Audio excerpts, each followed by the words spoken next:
What's up everyone, my name is Mike, and welcome to another GameCast Rewind. Today I'll be taking a look at 007 Legends for PlayStation 3. Enjoy! I'm in position, Mom. Lining up a shot. 007 Legends was developed to coincide with the 50th anniversary of the 007 film franchise. It would also be the final game developed by Eurocom before they shut down for good. Ultimately, the game wasn't very well received, and it may have been doomed from the start. I mean, look at the box art. I remember when this was revealed. This may be one of the worst game boxes I've ever seen. It looks like it was created by someone who was using Photoshop for the first time. It's horrible. Developed by Eurocom and published by Activision, 007 Legends was released for PlayStation 3 and Xbox 360 in October 2012. It was released for PC the following November and Wii U that December. I originally played and beat this on Wii U back around the time it came out, but for this review, I played the PlayStation 3 version. 007 Legends is a game that lets you play through missions from different eras of Bond actors. Honestly, I think that's a neat concept, but the ultimate question is, how is it implemented? Well, let's take a look. 007 Legends comes with 3 difficulty modes, and you have the option to play with regenerating health, or the classic style where you need to find health packs and body armor in the environments. You can walk, run, sprint, crouch, jump, perform a melee attack, aim down the sights of weapons, and take cover behind objects. You can pop up from cover when aiming, and much of the gameplay resembles that of GoldenEye 007 Reloaded. This time around there's an XP system in place. You earn XP by completing various challenges like killing a certain number of enemies with specific weapons, using weapons with specific attachments, being stealthy, being accurate with your shots, and basically doing anything. Your accumulated XP acts as currency which can be spent on upgrades at the upgrade shop accessed from the MI6 crates scattered throughout the environments. You can purchase different firing modes for each weapon type, laser sights, scopes, compensators, silencers, a grenade launcher attachment, and you can also purchase character upgrades like increased resistance, faster reload speed, and other stuff to make things more convenient or easier. The MI6 crates is also where you can equip your weapons with the purchased items. I enjoy the XP system, although it seems very bare bones, and you could probably get through the game relatively easily without upgrading anything. The smartphone makes a return as your primary gadget device. You'll use it to take pictures, but you'll also use it to scan for fingerprints and hack devices.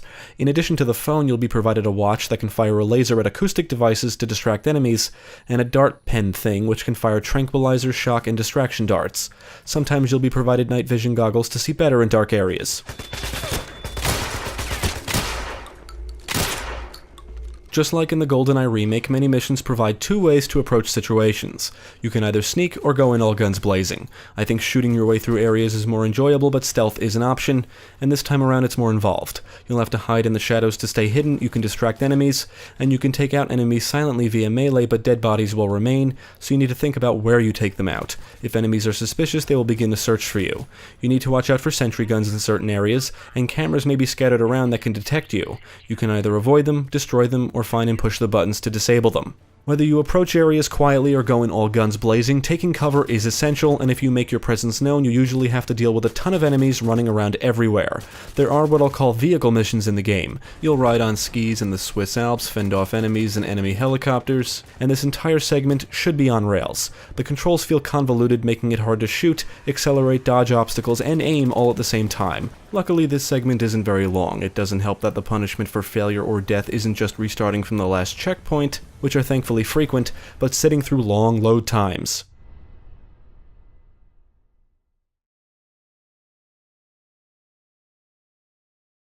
Later in the game, you'll drive a vehicle and have to dodge enemy rockets. It's actually not very exciting. The most enjoyable driving sequence has to be in the Die Another Day mission, where you're driving on ice, avoiding projectiles and Icarus beams, before firing rockets at an enemy vehicle. I say it's the most enjoyable, but that's not saying much. The game holds your hand through the entire mission and tells you exactly what to do, when you need to do it, and it's very short. Each mission has a set of primary objectives you must complete, but you are provided additional objectives which are optional. You'll have to infiltrate areas, plant mines, gather intelligence, and crack safes, among other things, and a few areas force you to be stealthy, which kind of sucks. As much as I enjoy the different exotic locations, they are just a disguise to hide the fact that all the missions are very similar in their design. They all follow the same exact formula. Infiltrate an area, you may have to hack something or do something specific, make your way to the villain's office, gather all the intelligence you can in said office, then engage the villain. These elements are always a guarantee. You'll have to engage villains and sometimes standard enemies in fights that consist of a bizarre melee system that is sometimes mixed with traditional quicktime events. All of these fights play out exactly the same. You'll be face to face with the enemy and need to push the sticks in the appropriate directions when the game tells you to. Sometimes the villain will grab a melee weapon, at which point you have to press a different set of buttons when prompted to dodge their attacks and disarm them. These fights are boring and anticlimactic. Bond can carry 3 weapons and swap them out with others found throughout the environments or from supply crates, and enemies will drop weapons and ammo when killed. And the weapons you acquire can come with attachments, which can be removed at MI6 crates with the exception of Bond's P99 that comes with a silencer that can be attached and detached at any time. The gunplay feels a bit more satisfying than it did in the GoldenEye remake. It still feels like a Call of Duty title, but the added gore effects are a nice touch, and the weapons have a decent sense of weight. With aim assist on, you'll snap to enemies when aiming down sights, and the accuracy of the snap can be improved with an upgrade. Many of the weapons from the previous game make a return along with some new ones, and you will be exposed to different weapons in each mission. There's different types of pistols, submachine guns, assault rifles, sniper rifles, and shotguns. And when you purchase upgrades for one of these weapon types, you can apply them to any weapon associated with the type. You can get your hands on a rocket launcher, you can throw grenades, and during the Moonraker mission you can acquire laser weapons. I do like the arsenal, and the upgrade shop adds a neat customization element. As I said before, I don't think you really need the upgrades to beat the game, but they are cool and feel more like a novelty. With the way the XP system works, it encourages you to try different weapons and upgrades. It also encourages you to try different approaches, since you're rewarded with XP for being stealthy or trigger happy. The environments are easily one of the best things about 007 Legends. Even if the game is a terrible representation of the films, the locations are fantastic. You'll fire a minigun from a helicopter to blow away enemies and anti-air defenses on a snowy mountaintop. You'll accompany Felix Leiter in the assault on the gold depository at Fort Knox, and you'll navigate and float around a space station in an effort to save the world from destruction. This is a very action-packed game, and I just find getting into hectic firefights in exotic locations to be enjoyable. If you decide to approach battles all guns blazing, you'll be in for a very action-oriented experience with plenty of things to shoot and weapons to try. As expected, explosive objects like barrels are scattered all over the environments and can be blown up to kill nearby enemies. The enemies themselves display the same basic behavior as the enemies in the GoldenEye remake. They run around, get behind cover, shoot at you, throw grenades, snipe you, and sometimes advance on your position. They'll also do stupid stuff like running out into the open when under fire, but for the most part the enemy AI is pretty standard for a shooter like this. There are collectibles in the form of intel littered throughout the environments. Collecting intel unlocks information you can read about the characters, villains, and organizations from each film. There's also bonus targets to find and shoot in each mission. 007 Legends comes with an extra game mode called Challenges, which is very similar to the MI6 Ops mode in GoldenEye 007 Reloaded. The challenges are various game types set in different maps. The game types include escape, infiltration, defense, and assault, and sadly, the game types are tied to specific maps. You cannot mix and match them. You can earn stars in each challenge based on your performance, and only one challenge is available to you at the start. As you complete challenges, you'll unlock others. Modifiers allow you to tweak the challenges to your liking, and the harder you make things, the higher the difficulty rating will be, and the better chance you have at a higher score and more stars. Also, the faster you complete a challenge, the higher your score. You can adjust the player health, decide if you want regenerating health or not. You can change enemy health, enemy aggressiveness, enemy accuracy, and enable or disable a time limit. There are some other settings you can configure, and this mode does have a lot of replay value, mainly due to the modifiers and scoring system, and you can download other players' custom modifiers from the leaderboard and attempt to beat their score. The game types are split into 2 categories, MI6 and Legends. The Legends challenges are somewhat interesting because you get to play as one of the film characters like villains and Bond girls. In Escape, you'll start with no weapons or gadgets and must escape the area. You'll have to acquire weapons from enemies or find them in the environments. The game kind of encourages you to sneak, but if you're detected, enemies will constantly be up your ass. Also, ammo is in short supply, so you may find yourself switching weapons often, making sure every shot counts, and you should always be moving. Defense will require you to defend something. For example, in one challenge you'll have to activate and defend 3 consoles, and in another you'll have to move and defend a bomb. Infiltration is a stealth challenge where you have to eliminate targets, and if you're detected, they'll try to escape. However, you can still try to kill them before they get away. You just have to be quick. Then there's Assault. In these challenges, you just need to fight your way through areas and eliminate all of the enemies. The challenges are fun and the modifiers can make things interesting. Most of the challenges are action-packed scenarios with the exception of Infiltration, and they're all set in maps based on locations seen in the campaign. Take the bloody shot. Now!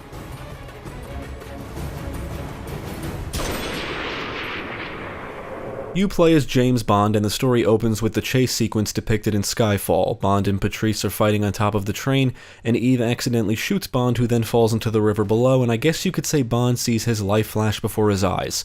The flashbacks being the various missions, which are taken from the films Goldfinger, On Her Majesty's Secret Service, Moonraker, License to Kill, Die Another Day, and I know there was a mission for Skyfall because I played through it on Wii U, but I don't think it's available anymore, at least on the PlayStation Store. I also remember it sucking pretty bad compared to the others.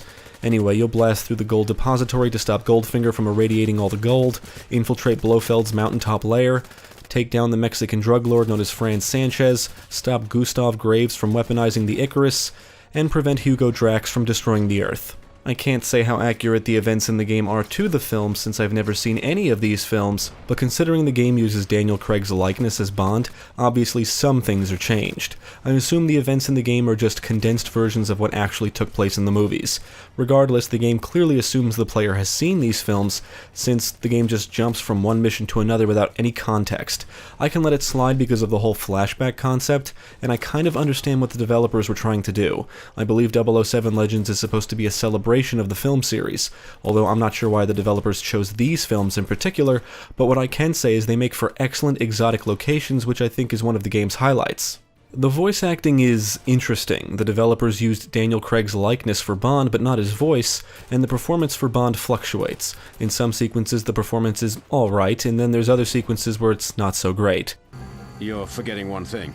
If I don't call in, MI6 will send 008 to replace me. They know what I know. Looking at the cast list, they actually got some of the actors from the films to reprise their roles, including Carrie Lowell as Pam Bouvier and Michael Lonsdale as Hugo Drax. It's obvious the game is designed to let players experience the different Bond eras, and whether you enjoy the actual plot or not will probably depend on if you've seen and or enjoyed the films. Visually, I would say 007 Legends looks a little better than GoldenEye 007 Reloaded. The texture work is pretty good, some of the character models are accurate to their film counterparts, some are not, and it's obvious they redesigned Jinx, who certainly does not look like Halle Berry, and the various exotic locations keep the visual presentation interesting. I like the little details like the muzzle flashes, the particles that fly through the air from explosions or objects being hit with gunfire, and the blood puffs that appear when your shots hit enemies help to make the gunplay feel satisfying. Having dead bodies remain on the ground is nice because you can always look over an area and witness the result of your carnage. The death animations are still a bit on the repetitive side like in the last game, but with all the action going on, it wasn't as noticeable. The music contains a lot of cinematic sounding tunes along with the iconic 007 songs, and the sound effects are a slight improvement compared to what we heard in the previous game. Many weapons and explosions still sound a tad weak, but do have a bit more punch to them. On the technical side, the frame rate is up and down constantly. When the action gets really intense, the drops are frequent. I also saw two characters get stuck in each other, resulting in them glitching, and the load times are ridiculously long. I should mention I played the game using the disc. 007 Legends has problems, but to say I didn't have fun with this would be a lie. The game received a lot of unwarranted hate in my opinion. Some complaints are certainly valid, but to say this is one of the worst first-person shooters of all time or even that generation is laughable. Sadly, Eurocom clearly learned very little from their previous effort. They recycled every mechanic and just added more stuff. If you remove the XP system and upgrades, the gameplay is basically the same as what we saw in the GoldenEye remake. They added a few more gadgets, threw in some poorly designed vehicle sequences, and lessened the amount of traditional QuickTime events.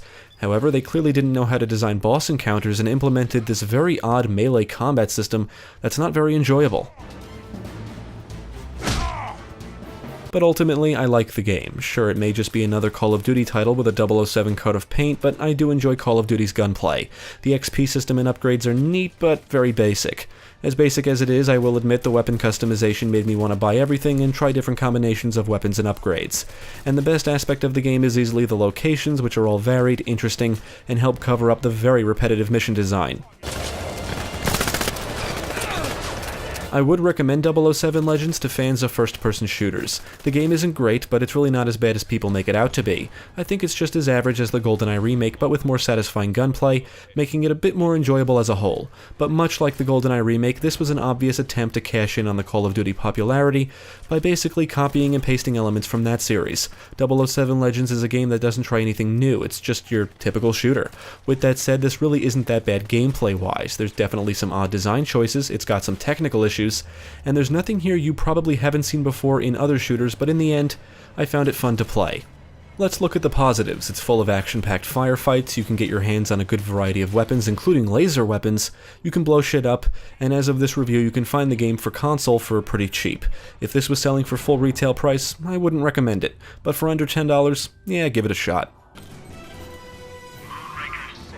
Here we go. Thanks for tuning in. I hope this video proved helpful. Stick with GameCast for more quality content, including the latest gaming news, podcasts, let's plays, and even more reviews. Be sure to check out my channel, Gaming Pastime, for new game reviews released every week.